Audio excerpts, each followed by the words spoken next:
سر سب سے پہلے تو کچھ دیر پہلے ہی حکمران جماعت کے سینئر رہنماؤں کی جانب سے یہ تجویز سامنے آئی ہے کہ جو مذاکراتی کمیٹی ہے جس کا آپ بھی حصہ ہیں اس میں زرداری صاحب کو، نواز شریف صاحب کو اور عمران خان صاحب کو بھی شامل کیا جانا چاہیے. آپ ایگری کرتے ہیں اس تجویز سے؟ سر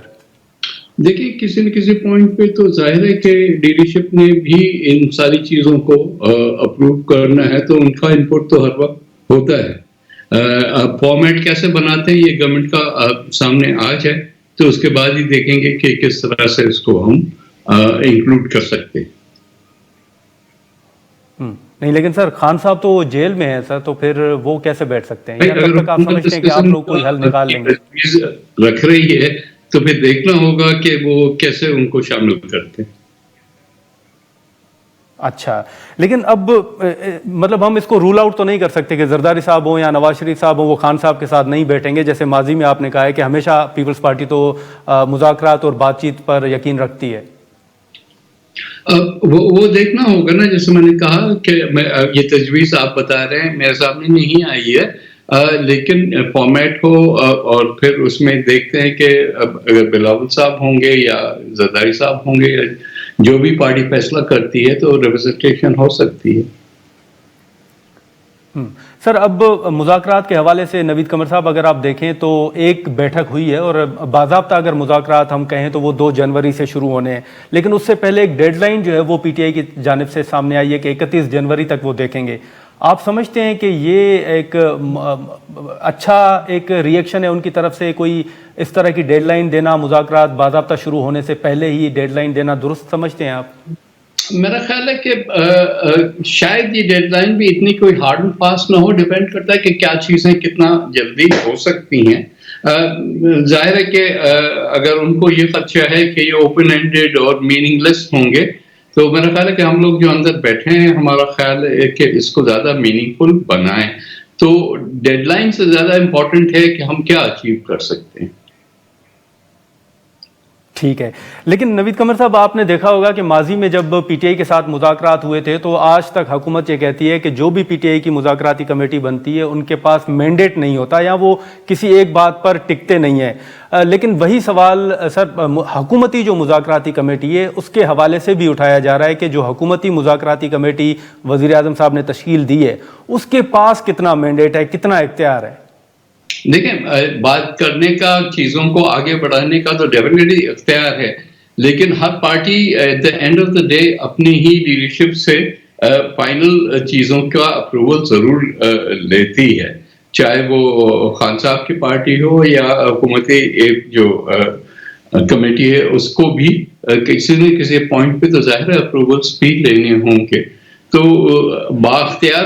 ڈیفینیٹلی ہیں اینڈ آئی ہوپ کہ پی ٹی آئی ٹیم بھی اس حد تک بااختیار ہے، لیکن فائنلی چیک بیک اپنی لیڈرشپ سے کرنا یہ تو نارمل بات ہوتی ہے اس قسم کے مذاکرات میں. سر لیکن نوید قمر صاحب اس وقت جو مذاکرات ہو رہے ہیں جو باضابطہ طور پر شروع بھی ہوں گے، آپ مجھ سے بہتر سر آپ جانتے ہیں یقیناً کہ جو پاکستان تحریک انصاف کے مطالبات ہیں اس میں سیاسی مطالبات بھی ہیں، انتخابات کے حوالے سے ہیں، جوڈیشل کمیشن سے متعلق ہیں، لیکن کچھ مطالبات سر ان کے اسٹیبلشمنٹ سے متعلق بھی ہیں. جو حکومتی مذاکراتی کمیٹی ہے اسٹیبلشمنٹ سے متعلق معاملات کو بھی وہی کمیٹی ایڈریس کرے گی یا آپ صرف سیاسی معاملات کو دیکھیں گے؟ دیکھیں یہ اب ایک تو ان کے آ جائیں جو بھی ٹرمز وہ لے کے آتے ہیں 2 تاریخ کو، اور اس کے بعد دیکھنا ہوگا کہ کون جو ہے وہ کتنے حد تک جا سکتا ہے. اس وقت پری میچورلی کہہ دینا کہ فلاں چیز ہم کر سکتے ہیں فلاں نہیں کر سکتے، میرا خیال ہے کہ یہ مناسب نہیں ہے. مناسب یہی ہوگا کہ وہ چیزیں سامنے آئیں اور پھر دیکھیں، کیونکہ صرف جو ہے اسٹیبلشمنٹ کی بات بھی نہیں ہوتی اس میں، ظاہر ہے کہ لیگل کوسچنس ہیں تو جوڈیشل کی بات ہوگی تو وہ تو نہیں آ کے بیٹھتے نا، بیٹھتے تو وہی ٹیم ہے جو کہ بات چیت کرتی ہے، پھر دیکھتے ہیں کیا پاسبل ہے اور کیا نہیں ہے پاسبل.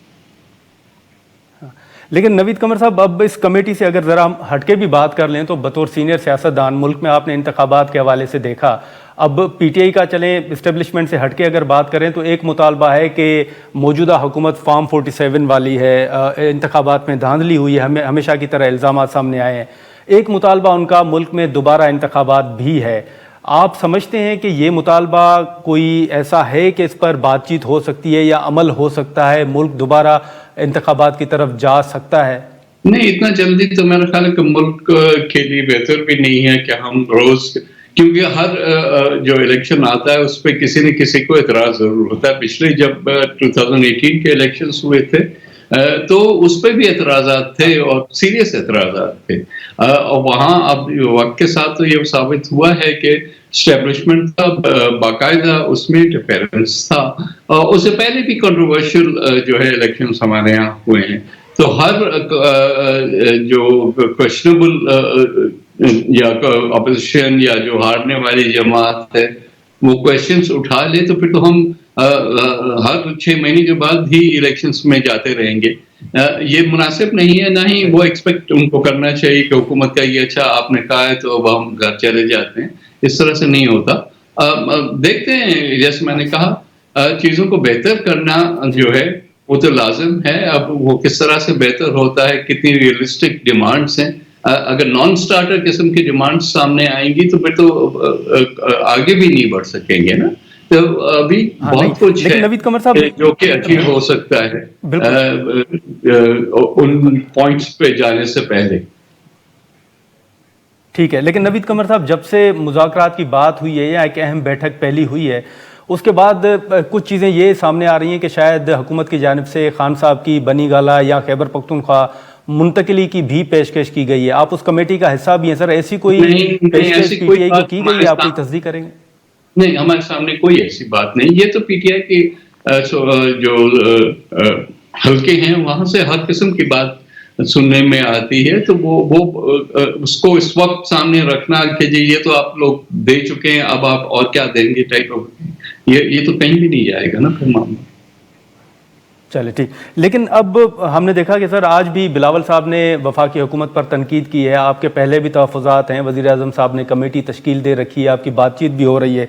لیکن کون سے فیصلے ہیں جو بلاول صاحب کہہ رہے ہیں کہ حکومت کے پاس یک طرفہ فیصلے کرنے کا اختیارات نہیں ہے؟ آپ کی نظر میں کون سے فیصلے ہیں جن میں پاکستان پیپلز پارٹی کو اعتماد میں نہیں لیا گیا؟ نہیں, اب بات یہ ہے کہ کافی ساری چیزیں ایسی ہوتی ہیں جو گورنمنٹ پالیسی ہوتی ہے وہ اس کو الٹیمیٹلی کسی لیجسلیٹو اس میں یا ڈھانچے میں ڈالنا ہوتا ہے. پیپلز پارٹی کا ہمیشہ یہ موقف رہا ہے کہ اگر ہم پارٹنرز ہیں اس ساری چیز میں تو کوئی بھی چیز بغیر ہم سے مشورہ کیے ہوئے نہیں آگے لانی چاہیے. اور یہ اچھا نہیں ہوتا کہ پہلے وہ ایک پالیسی بنا دیں, اعلان کر دیں, اس کے بعد پیپلز پارٹی جو ہے اس پہ اعتراض کرے اور پھر ہمارا ایک کانفلکٹ شروع ہو. اگر ساری چیز سسٹمیٹک ہوگی اور پہلے سے جو ہے وہ ڈسکشنز ہو گئے ہوں گے تو پھر وہ زیادہ بہتر طریقے سے سسٹم چل سکتا ہے. تو سر آپ یہ سمجھتے ہیں کہ ملک میں ایکس کی بندش ہو یا انٹرنیٹ کا مسئلہ ہو اس پر پیپلز پارٹی کو اعتماد میں نہیں لیا گیا, اس میں آپ کی رضامندی شامل نہیں ہے؟ نہیں, ڈیفینیٹلی نہیں, کیونکہ اگر کسی چیز کو آج ہم کرٹیسائز کر رہے ہیں تو ہم سے اگر مشورہ کر کے آگے بڑھے ہوتے تو یہ ساری چیزیں نہیں ہوتی. پاکستان کا بزنس انٹرسٹ بھی, پاکستان کی اکانومی کا بھی ہے, پاکستان کے یوتھ کا سب سے بڑا جو ہمارا ایک ڈیموگرافک سیکشن ہے, ان سب کو ان چیزوں پہ اعتراض ہے. اور جتنی بھی ایکسپلینیشن گورنمنٹ کی طرف سے آئی ہے وہ کافی نہیں ہے, اور اس پہ زیادہ پیش رفت ہونی چاہیے اور ریزلٹ سامنے آنے چاہیے. اسی لیے پیپلز پارٹی پبلکلی یہ پوزیشن لے رہی ہے کہ ہمیں ان چیزوں میں بہتری لانے کی ضرورت ہے اور ہم اور زیادہ اس طرف نہ جائیں, بلکہ ہم اپنے یوتھ کو اور ایز ویل ایز ہم اپنے جو فیوچر ٹریڈنگ انٹرسٹ ہیں, ہمارا آئی ٹی سیکٹر جو ہے بہت پوٹینشیل اس میں ہے اور اس کو اور بڑھانے کی ضرورت ہے, بجائے اس کے کہ اس کے لیے کوئی ایسے روڑے اٹکائے جائیں جس سے ان کے لیے بھی آپریٹ کرنا مناسب نہ ہو. آپ پتہ ہے کہ یہ ایسا. نوید قمر صاحب سر ایک آخری سوال یہ بتائیے گا کہ جو حکومت اس وقت پیکا قانون میں ترمیم کا بل لانے جا رہی ہے, جو ڈرافٹ ہے وہ بھی اب رپورٹ ہو چکا ہے, کیا پیپلز پارٹی اس پیکا قانون میں مزید ترمیم کو سپورٹ کرے گی یا آپ اپنی تجاویز دیں گے اس میں؟ ہم نے اپنی تجاویز بھی شیئر کی ہیں اور فردر اس پہ ہمارا ڈسکشن بھی چل رہا ہے, اور مجھے امید ہے کہ آخر میں اگر کوئی اس قسم کی چیز آتی بھی ہے تو وہ اس میں ہمارا ویو پوائنٹ شامل ہوگا، جو کہ اتنی ساری جو قدغنیں لگانے کی باتیں ہیں اس کو ایک حد تک ریڈیوس کر کے اور کسی جو انٹرنیشنل سٹینڈرڈز ہیں اس کے مطابق ہمارے ملک میں بھی چیزیں آگے بڑھیں گی۔ سر ایک مختصر صرف ایک چیز بتا دیں کہ کل جو D G I S P R صاحب کی پریس کانفرنس ہوئی اور ماضی میں بھی جو افغانستان میں مذاکرات ہوئے اس کا ملبہ پی ٹی آئی کے اوپر ڈالا گیا ہے، تنقید ہوتی رہی ہے، کل بھی یہ معاملہ اٹھایا گیا، آپ بھی پارلیمان کا حصہ تھے اس وقت جب بریفنگ دی گئی، یہ جو اس وقت افغانستان میں مذاکرات ہوئے تھے یہ پی ٹی آئی کا فیصلہ تھا یا پارلیمنٹ کا فیصلہ تھا؟ نہیں، پارلیمنٹ میں تو خیر اس پہ ایسا کوئی ڈیبیٹ بھی نہیں ہوئی، یہ پورا کانسیپٹ ہی غلط تھا کہ ایک طرف آپ ان کو کہتے ہیں کہ وہ دہشت گرد ہیں، دوسری طرف آپ کہتے ہیں کہ ہم ان کو ویلکم بھی کریں اور ان کے ساتھ مذاکرات بھی کریں، تو اس کی وجہ سے یہ آف اگین آپ کو یاد ہوگا کہ جب ایک دفعہ یہ اے پی سی جو پشاور کا آرمی پبلک اسکول والا حملہ ہوا تھا، اس کے بعد ایک باقاعدہ جو نیشنل ایکشن پلان بنا تھا، نیشنل ایکشن پلان بھی بنا تھا اور کریک ڈاؤن بھی ہوا تھا۔ تو آپ یہ دونوں پالیسیز تو نہیں چلا سکتے، کریک ڈاؤن بھی کرو اور پھر ان سے مذاکرات بھی کرو۔ اس میں ان کو جو جتنی سپیس ملی اس میں وہ اور زیادہ منظم ہو کے انہوں نے پاکستان میں حملے کرنا شروع کیے، تو اس کی وجہ سے اور ہمیں نقصان ہوا فائدے سے زیادہ۔